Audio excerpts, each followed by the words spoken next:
देखिए, मोनोपोलिस्ट एक ऐसी सिचुएशन है या मोनोपोली एक ऐसी सिचुएशन है जहां पे एक सिंगल सेलर है और उसको प्राइस और आउटपुट दोनों पर कंप्लीट कंट्रोल है। यानी दूसरे अल्फाज में आप ये कह सकते हैं कि मोनोपोली एक ऐसी सिचुएशन है, monopoly is a situation a single seller has complete control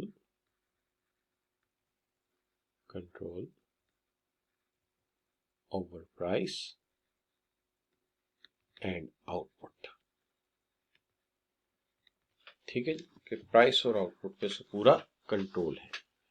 and no close substitution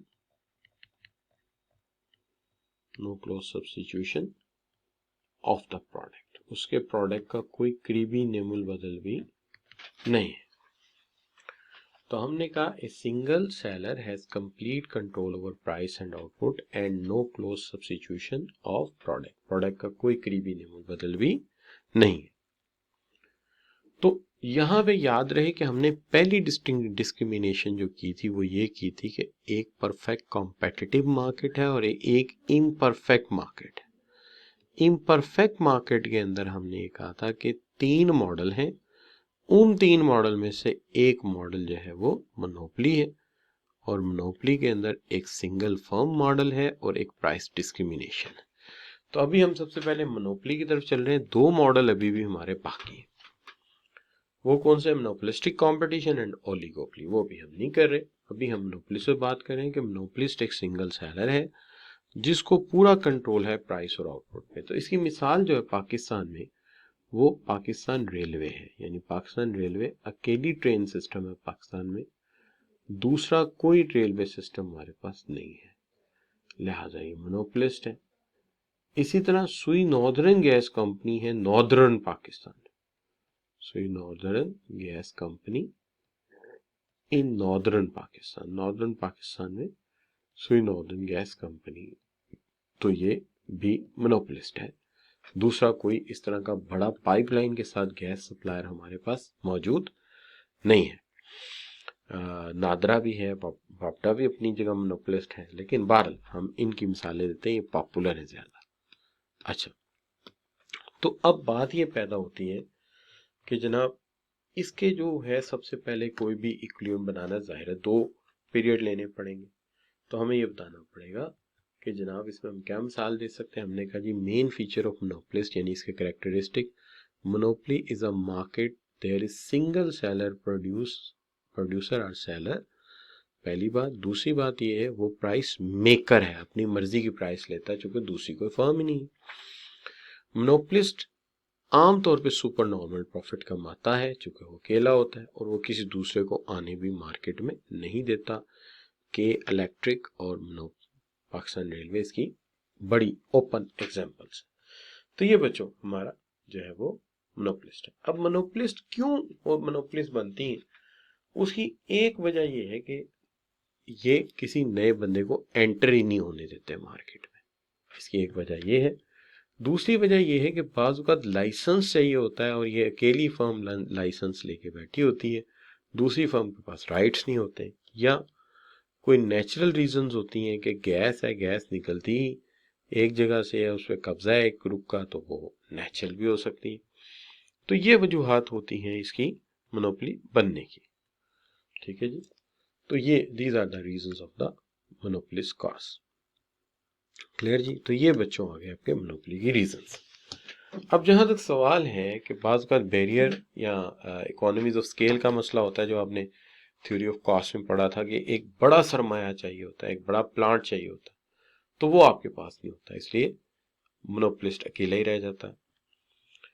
अब जो जरूरी बात है वो ये है कि अगर इसके रेवेन्यू कर्व्स हमें समझ आ जाए तो सारा मसला हल हो जाएगा। अब देखिए, मोनोपोलिस्ट के मुतालिक एक बात कही जाती है और ये कही जाती है कि जी यहां तक बात को समझ लिया। तो अब चलते हैं, हम बात करते हैं कि इसके रेवेन्यू कर्व्स कैसे। सबसे पहली बात तो ये कि आपको ये सुनकर जो है वो हैरानगी होगी कि मोनोपोलिस्ट प्राइसेस चेंज करता है। लिहाजा उसके जब वो यूनिट सेल कर रहा होता है, तो उसका AR और MR मुख्तलिफ होते हैं। यही सबसे बड़ा मसला है पिछले मॉडल में और इसमें, कि इसमें MR और AR मुख्तलिफ है। लिहाजा आप पहला यूनिट बेचते हैं, दूसरा यूनिट बेचते हैं, तीसरा यूनिट बेचते हैं, आपका टोटल रेवेन्यू फिक्स रेशियो से नहीं बढ़ता, बल्कि आपका टोटल रेवेन्यू चेंज रेशियो से बढ़ता है। तो ठीक है, हम यहाँ लिखते हैं TR, नीचे लिखते हैं, यहाँ पे लिखते हैं टोटल रेवेन्यू। तो आपका टोटल रेवेन्यू जो है वो एक रेशियो से नहीं बढ़ता, मुख्तलिफ रेशियो से बढ़ता है। मिसाल के तौर पे पहला यूनिट बेचने पे 10 है, दूसरे पे 18 है, तीसरे पे 24 है। आपका जो एवरेज रेवेन्यू है,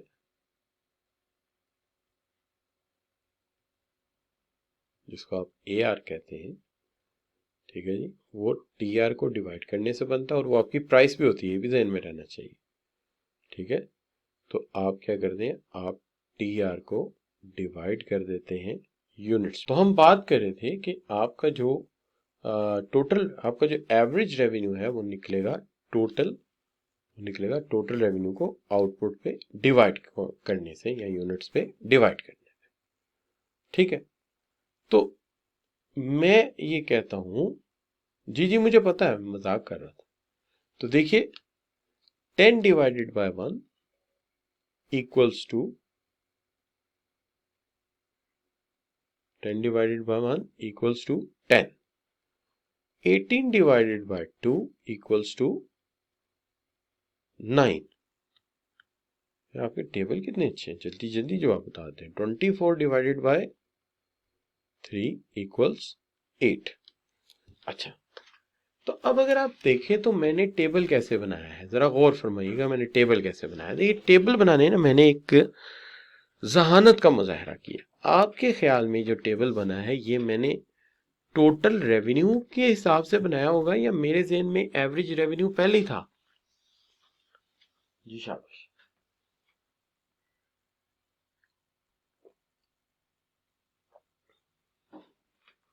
जी बच्चों, आपके ख्याल में मैंने जब टोटल रेवेन्यू आपको बताया तो क्या एवरेज, हाँ एवरेज रेवेन्यू पहले ही मेरे ज़हन में था।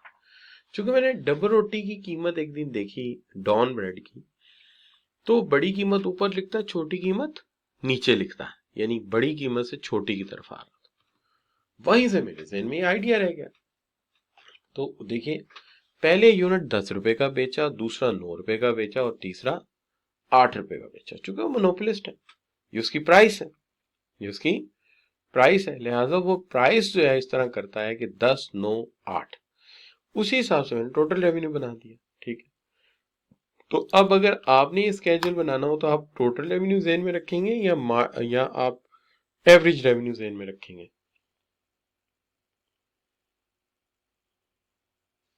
जी, आप भी एवरेज रेवेन्यू ज़हन में रखिएगा कि 10, 9, 8। लेकिन यहाँ मसला ये है कि यहाँ मार्जिनल रेवेन्यू मुख्तलिफ आ रहा है। वो कैसे? देखिए यहाँ मार्जिन रेवेन्यू मुख्तलिफ इस तरह से आ रहा है कि आप 0 से 1 पे जाइए, पहला यूनिट सेल हुआ तो मार्जिन रेवेन्यू क्या बना आपका? 0 से 1, यानी 0 से पहला यूनिट सेल हुआ तो क्या बना मार्जिन रेवेन्यू आपका? टोटल रेवेन्यू में जो चेंज आएगा वो क्या होगा? आपका मार्जिनल रेवेन्यू होगा। तो क्या चेंज आया? शाबाश। तो यहां लिख लेते हैं मार्जिनल रेवेन्यू। तो आप सब बच्चे कह रहे हैं कि 10 आएगा, तो ठीक है 10 सही कह रहे हैं आप। लेकिन जब आप पहले से दूसरे पे जाएंगे अब कितना चेंज आएगा? अब 8 का चेंज आएगा। फिर आप दूसरे से तीसरे पे जाएंगे, अब कितने का चेंज आएगा? अब 6 का चेंज आएगा। तो लिहाजा साबित हो गया ना कि इसका एवरेज रेवेन्यू और मार्जिन रेवेन्यू एक दूसरे से मुख्तलिफ होता है।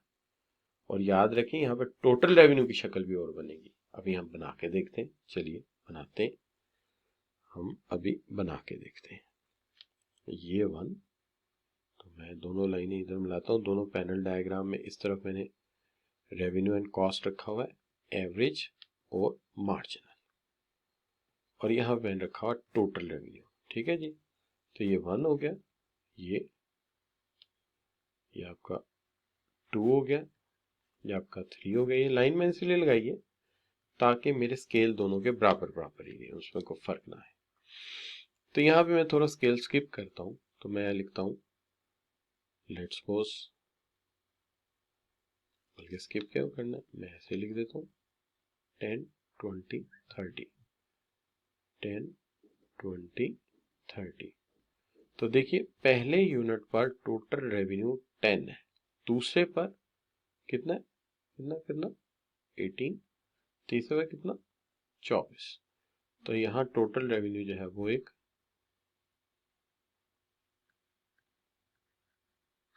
Increasing at decreasing rate, increasing at decreasing rate. कैसे, पहला यूनिट बिका 10 रुपए का, अगला यूनिट बेचा 8 रुपए का, उससे अगला यूनिट बेचा 6 रुपए का। तो हर दफा 2 रुपए की कमी आ रही है, इसलिए लाइन जो है डिक्लाइन हो रही है।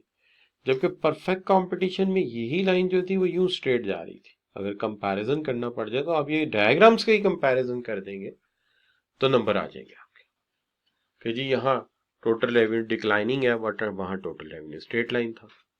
ठीक है, अब देखिए आ जाते हैं इसके एवरेज रेवेन्यू की तरफ।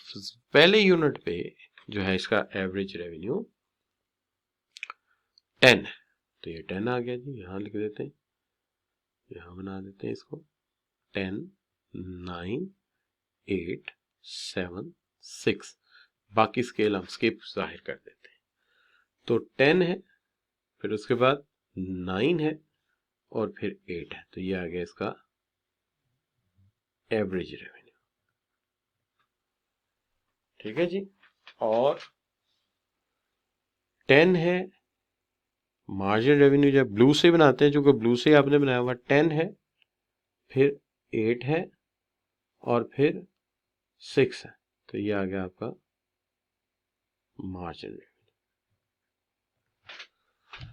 तो वहां पे एवरेज रेवेन्यू और मार्जिन रेवेन्यू की एक ही लाइन थी। अगर आप ये कंपैरिजन कर दें तो आपने मुआवजा भी कर दिया, दोनों मॉडल्स का कंपैरिजन भी कर लिया। क्यों बच्चों, कोई चीज मुश्किल तो नहीं है जी। 2 डायग्राम बना लेंगे तो इजी रहेगा ना, स्केल बनाना आसान होगा। इसलिए टोटल रेवेन्यू अलहदा रखें और एम आर और ए आर अलहदा रखें। वहां पे आपको सेम रख लिया था, चूंकि वहां पे दोनों में कोई ज्यादा फर्क नहीं था। यहाँ पे आगे 10 9 भी होता है, 8 भी होता है, इसलिए अलहदा अलहदा कर लेना ज्यादा अच्छा। ठीक हो गई जी बात।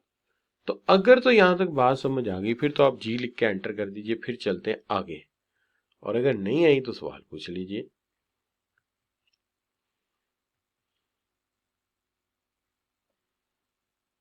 ठीक होगी बात, फिट हो गया जी मामला। अब चलते हैं इसके प्रॉफिट की तरफ। इसका प्रॉफिट भी दो तरह का है, एक मुनाफा है और एक नुकसान है। इसमें आमतौर पर हम शट डाउन क्लोजिंग डाउन नहीं बनाते कि यार ये तो मोनोपोलिस्ट की तजलील है कि अगर वो मोनोपोलिस्ट है तब भी वो उसे फर्म बंद करनी पड़े, जाहिर है उसके साथ तो कंपटीशन ही कोई नहीं है। लिहाजा यहाँ पे सिर्फ दो ही सिचुएशन बनती हैं, एक तो आपको इक्विलिब्रियम सिखाएंगे कैसे होगा, और दूसरा आपको ये सिखाएंगे एक मुनाफे की कंडीशन और एक लॉस की। अल्लाह अल्लाह खैर सल्ला। ये आ गया आपका एवरेज रेवेन्यू। लेकिन जितना भी काम आगे आप करेंगे उसमें शॉर्ट रन लॉन्ग रन बनेंगे। ये आपका आ गया मार्जिनल रेवेन्यू, ये मैंने यहीं से कॉपी किया, ये एवरेज रेवेन्यू, ये मार्जिनल रेवेन्यू। उसी तरह का एक चिमटा मैंने बनाया है, ये वही चिमटा है जिससे आपकी मामा आपकी पिटाई करती हैं बचपन में। अच्छा, तो उसकी एक चिमटे की एक टांग को एवरेज रेवेन्यू कहते हैं, दूसरे को मार्जिनल रेवेन्यू कहते हैं। तो अब मुझे ये समझ आ रही कि मार्जिनल यानी सॉरी इक्विलिब्रियम कहाँ बनेगा। तो इक्विलिब्रियम की कंडीशन कौन सी होती है शाबाश बच्चों, ये आरिफ लोहार का चिमटा भी बिल्कुल सही है। आरिफ लोहार की बीवी उससे पिटाई करती है उसकी जी, जहां एम सी एम आर को कट करता है। तो ये एम सी ने एम आर को, अब आपने बड़े ध्यान से देखना है क्योंकि मामला बड़ा जो है वो समझने वाला है। ये मार्जिनल कॉस्ट ने यहां से गुजर गई, ठीक है जी, ये बन गया। ये इक्विलिब्रियम पॉइंट है कि ये बताइए, ये ए है ये बी है, कौन से वाला इक्विलिब्रियम पॉइंट है, ए है कि बी है जी शाबाश। तो सब बच्चे कहेंगे बी। तूबा ए कैसे हो गया? A R equal to M R होता है, M C equal M R होता है, क्या हो गया? तो ये नहीं हो सकता, ये इक्विलिब्रियम होता है। जब ये इक्विलिब्रियम है तो बी लिखने की क्या जरूरत है, इसको हम ई लिखते हैं, ई स्टैंड फॉर इक्विलिब्रियम। ये पॉइंट बन गया। अब यहां से हम जो है वो एक लाइन ले जाते हैं, ये यहां से इस तरह से, ये आ गई आपकी क्वांटिटी और ये आ गई आपकी price, P1 is the price. ठीक हो गई जी बात। तो ये बन गया जी आपका पहला पॉइंट बन गया नंबर 1 कि आपने एक्स एक्सिस पे आउटपुट रखी है और वाई एक्सिस पे आपने रेवेन्यू एंड कॉस्ट रखी है। ठीक है जी। अच्छा, दूसरी बात यह है कि ए आर क्या है, एम आर क्या है, एम सी क्या है, ये आपने लेवल बताने हैं। एम सी मार्जिनल कॉस्ट है या एवरेज रेवेन्यू है। ठीक है जी। दूसरा पॉइंट आपने लिखना है कि इक्विलिब्रियम जो है ना भाई, वो वहां हो रहा है जहां पे ई पॉइंट पे M C equal M R है। यहाँ पे आउटपुट बतानी है कि आउटपुट जो है इक्विलिब्रियम आउटपुट वो OQ1 है और इक्विलिब्रियम प्राइस जो है वो OP1 है। ये आपने 2 पॉइंट लिखने हैं और हर जगह लिखने हैं। ठीक हो गई जी बात। अब मसला ये आ गया जी कि आप ये बता दें कि जनाब आपका जो प्रॉफिट है वो कैसे मैनेज होगा और लॉस कैसे होगा। अब मुझे आप बता दीजिए कि अगर मुनाफा शो करना हो तो मुझे एवरेज कॉस्ट कर्व किसके नीचे रखना चाहिए और अगर लॉस शो करना हो तो किससे अबव रखना चाहिए, ये मुझे आप बता दीजिए।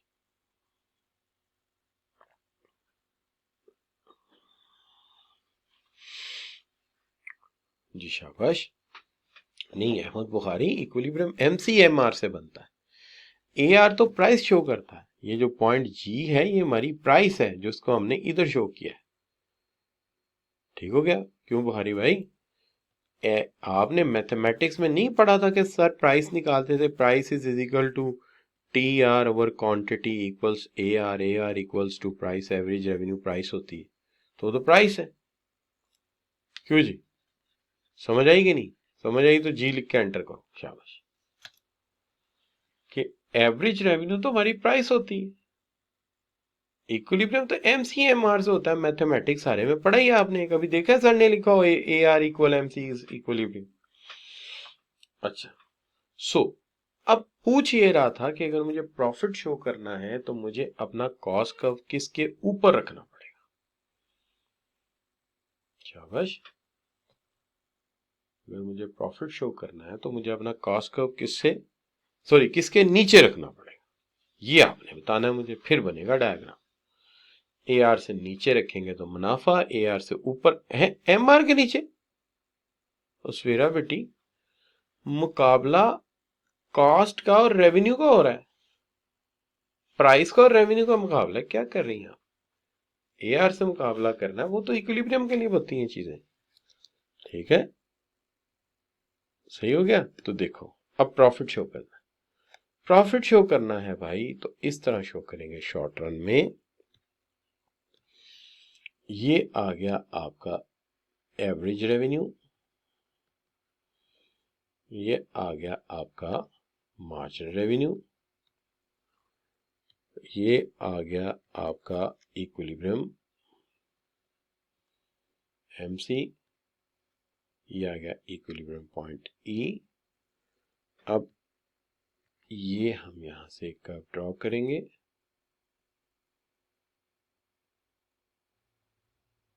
ये आ गया आपका आउटपुट,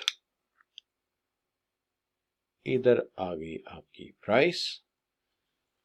ठीक है जी। ये है, आप इस पॉइंट को G कह लीजिए, बेशक जो मर्जी कह लीजिए। और आप जनाब यहां से एवरेज कॉस्ट कर्व बनाएं जो AR के नीचे से होकर गुजरे। ठीक है, लेकिन याद रहे कि इसका मिनिमम पॉइंट यहाँ पे होना चाहिए। तो ये जनाब आपका मुनाफा यहां से लेके यहां तक, ये आपका प्रॉफिट हो गया। ये शेडेड एरिया जो है आपका प्रॉफिट है। बाकी एक्सप्लेनेशन वही आप लिखेंगे जो आपने परफेक्ट कंपटीशन में सीखी थी। और अभी आपने वो जो 2 पॉइंट लिखे हैं वो इसमें आ जाएंगे और आप यहाँ लिखेंगे कि since AC is below AR so there is profit. तो यहाँ पे प्रॉफिट हो रहा। क्लियर जी? अच्छा, तो अब नुकसान वाली बात भी समझा दे फिर मुझे कि अगर ऐसे है तो फिर वही वाला डायग्राम मैं रिपीट करता हूँ। ये मेरा AR है, तो ये बन गया वो चिमटा जिससे आपको मार पड़ती थी बचपन में, और ये बन गया जी आपका मार्जिनल कॉस्ट कर्व। ये आ गया पॉइंट ऑफ इक्विलिब्रियम। यहां से ये ब्लैक लाइन वो x1, ये आ गया आपका प्राइस P1। ठीक है जी, अब आप इसको बेशक G पॉइंट कह दीजिए। उसके बाद आप यहाँ पे average cost curve, average cost curve किसके ऊपर रखूंगा तो लॉस हो जाएगा जी? शाबाश। एवरेज कॉस्ट कर्व किसके ऊपर रखेंगे तो जी HC above the AR, AR से ऊपर रख दें। तो ये जनाब आप AR से ऊपर रख देते हैं हम, ये रख दिया जी ऊपर। लेकिन मिनिमम पॉइंट कहाँ पे आना चाहिए? मिनिमम पॉइंट याद रहे कि MC AC को मिनिमम पॉइंट पे कट करे, तो ये ना रूल टूट जाए आपका। ये इधर से ऐसे, तो अब कास्ट ऊपर चली गई, प्राइस नीचे रह गई। तो वो 2 पॉइंट तो आप वैसे लिखेंगे ना, पॉइंट 1, पॉइंट 2। तीसरा पॉइंट आप यहां पे ये लिखेंगे since AC is above AR so there is loss. यहां पे लॉस हो रहा है मोनोपोलिस्ट का। ठीक हो गई बात? नो प्रॉब्लम जी। तो ये हो गया आपकी जो है वो क्लियर हो गई बात। ठीक है, तो यहां तक हमने बात को डन कर लिया जी। अब रह गई बात ये कि अब बात रह गई है कि इसका लॉन्ग रन इक्विलिब्रियम कैसे बनाना है। अब जिसका लॉन्ग रन इक्विलिब्रियम है उसके ऊपर आपने ख्याल रखना है एक बात का, ये आपका कौन सा है? एबनॉर्मल प्रॉफिट, ये आपका है शॉर्ट रन लॉस, और ये आ गया आपका लॉन्ग रन इक्विलिब्रियम। तो लॉन्ग रन इक्विलिब्रियम में होता तो मुनाफा ही है, लेकिन छोटा सा एक मसला है। वो क्या है कि आपने डायग्राम को इस शक्ल में बनाना है। ठीक है जी, आपने डायग्राम को इस शक्ल में बनाना है। इस शक्ल में डायग्राम बनाने के लिए आपको क्या करना पड़ेगा ये थोड़ा सा मैं आपको बताना चाहूंगा। एक दफा मुझे जरा सेव कर लेने दीजिए फाइल को। मैं इसके अंदर जरा एक आध वो ऐड करना चाह रहा हूँ, क्या कहते हैं उसको, कहते हैं ना क्या कहते हैं यार उसको, स्लाइड। हाँ, स्लाइड ऐड कर लेना उसके अंदर। तो क्या हो सकता है ये डायग्राम हमें बनाना पड़े ना आपके सामने एक आध बार, तो फिर स्लाइड शो करते हैं आपके सामने। तो ये आपके आ गया जी, ये आ गई जी स्लाइड आपके सामने। किधर गई? ये रही। तो ये स्लाइड आपके सामने आ गई। अच्छा, अब सवाल ये है कि ये किताब का डायग्राम है सर, इसको बनाएंगे कैसे? सर ऐसा तरीका आपको बताएंगे कि आपके 14 तबक रोशन हो जाएंगे और आपको ये बात कभी भूलेगी नहीं। वो कैसे? देखिए, बात यह है कि ये बात कोई नई नहीं है कि आप जानते हैं कि average cost curve, marginal average cost curve को मार्जिनल कॉस्ट कर्व उसके मिनिमम पॉइंट पे कट करता है। ये बात कई दफा आपको बता चुका हूं मैं। क्यों जी? तो ये बात आपके लिए नहीं है। ये बात आपके लिए नहीं है। ये बात पहले कई दफा हम कर चुके हैं। ठीक है ना? अच्छा, आप आपस में बातें ना करें यार। वीडियो भाई मेरे से ले लेना, मेरे घर आके ले लेना, और बताओ, या मुझे एड्रेस दे देना, मैं घर से जाऊँ। आप मेरी बात तो सुनो ना। एक शरीफ आदमी की बात सुनने को तैयार नहीं है, वीडियो के पीछे पड़े हुए। वो वीडियो में मेरी आवाज़ है, मैं नफ्से नफीस आपके सामने बैठा हूँ, मेरी कदर नहीं कर रहे, मेरी वीडियो की कदर ज़्यादा कर रहे हैं यार, अजीब बात है। अच्छा जी, तो ये आ गई बच्चों आपकी क्वांटिटी, ये आ गया आपका AR, और ये आ गया आपका MR। यहां पे रेवेन्यू एंड कॉस्ट है। तो बच्चों बात ये है कि मैंने ये वाली जो कर्व है ये उठा के इधर लानी है, उसका ये पॉइंट यहां रखना है, जो इसका ये पॉइंट है, ई नहीं, मैं इसको बी पॉइंट लिख देता हूँ, पहले भी बी लिखा था, वो मैंने यहां लाना है बस। तो समझिए मैं इसको अपने कर्सर से इधर ले आया हूं, तो कर्सर से जब मैं इसे इधर लाया हूं या माउस से पकड़ के लाता हूं, तो ये मेरा LAC है, और ये जो ग्रीन वाला है ये मेरा LMC है। कहां से कहां लाया हूं, ये बी पॉइंट पकड़ के मैं यहां ले आया एवरेज कॉस्ट कर्व पे। किस पे लाया हूं, एवरेज कॉस्ट पे, मार्जिनल पे ना ले जाना, एवरेज पे लाया हूं। कहां से लाया हूं, कहां पे लाया हूं, शाबाश, एवरेज कॉस्ट पे ला के रख दिया। अब इसका फायदा ये है कि ये बन गया मेरा इक्विलिब्रियम पॉइंट। जाहिर है इक्विलिब्रियम पॉइंट वही बनेगा ना जहां LMC जो है वो MR को कट करेगा, तो लिहाजा ये जनाब यहां से हम आउटपुट ड्रॉप कर देते हैं। आउटपुट जाहिर है प्राइस तक तो जानी होती है, average price AR average price होता है। ये प्राइस आ गई आपकी, ये आपकी कॉस्ट आ गई, ये आपका मुनाफा हो गया, ये लॉन्ग रन हो गया जी। इसको भी LMR कर देते हैं। अब याद रहेगा कि कैसे मैंने इसको यहां पे लाके फिट किया था, भूलेगा तो नहीं, क्यों बच्चों, भूलेगा तो नहीं, पक्के रहोगे, चलो सही हो गया, बिल्कुल सही कि ये जो मैंने साइड पे एक मूछ बना के रखी थी LMC और LAC की, इस मूछ को यहां ले जाके रखना है पॉइंट बी पे। तो मैंने इसे माउस से पकड़ा और इधर ले आया, इधर ले आया तो इसका रंग ब्राउन और इसका ग्रीन हो गया। तो ये LMC ने इसे कट कर दिया और इसने इसे यहाँ पे जो आके जो है वो क्लियर कर दिया। सही हो गई बात।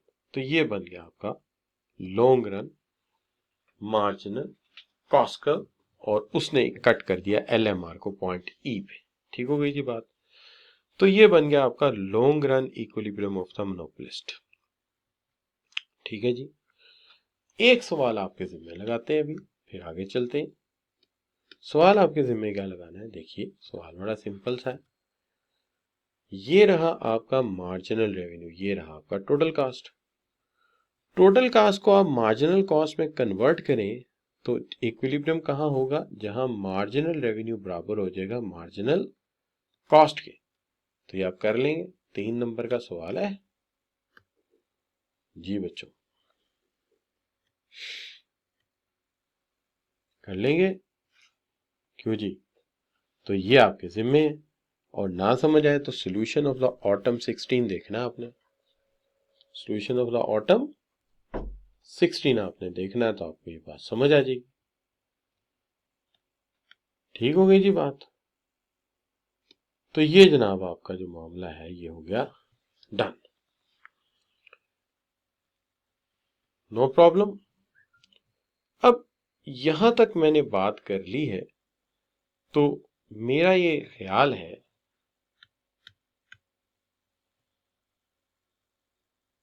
ठीक है, आप इतने डायग्राम की प्रैक्टिस कीजिए, तो मैं आपको छुट्टी दे देता हूं, लेकिन ये डायग्राम सारे बना के आप भेज देंगे तो फिर बात पक्की है। तो ठीक है, आज के लेक्चर को रैंक करें और जाए छुट्टी करें, कोई मसला नहीं, कल कर लेंगे फिनिश कोर्स, कोई मसला नहीं। ठीक है जी। तो ये सारे डायग्राम आप सेंड कर दें, मैं आपको इसकी स्लाइडें सेंड करता हूँ, लेकिन आधे पौने घंटे बाद नमाज पढ़ लें। ठीक है जी। ओके बच्चों, अल्लाह हाफिज, सी यू इंशाल्लाह tomorrow. Thank you very very much.